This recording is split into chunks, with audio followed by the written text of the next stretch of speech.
Goeiemôre, Dok Wet wat praat. As daar nou een ding is wat ek nogal hou, is om te kyk as iemand dans.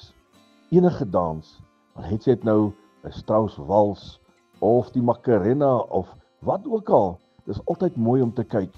En dan by 'n bruiloft byvoorbeeld, wanneer die bruidspaar hulle openingsdans doen, is dit so mooi om te kyk. Hulle doen dit so grasieus en dan dans hulle dit. Maak nie saak wat dit is nie, of dit nou 'n twist of 'n jive is, of selfs die reel dans. Dit is altyd mooi om te kyk die voetbewegings en hoe die mense hulle geniet as hulle dans. En daar in die woord van die Here lees ek, Dawid het ook gedans, hy het voor die ark uitgedans. Ek self is nou nie die beste danser nie. En ek kan vir u verseker, as ek bo in die hemel kom, dan gaan ek 'n tamboerijn opneem en dan gaan ek dans voor die Here. Ek gaan dans om sy troon. Ek gaan sy naam verheerlik, sy naam groot maak vir dit wat hy vir my beteken het. Ek gaan dans soos ek in my lewe nog nooit gedans het nie, want as hy wat my pad langs gekom het, my lewe verander het, my opgetel het, my diepe moddersluit van hierdie lewe uit opgetel het, en my naam geskryf het in die boek van die lewe, en hy het gegaan om vir my plek te berei.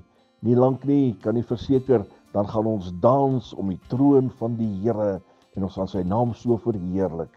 Herlewingsgroete.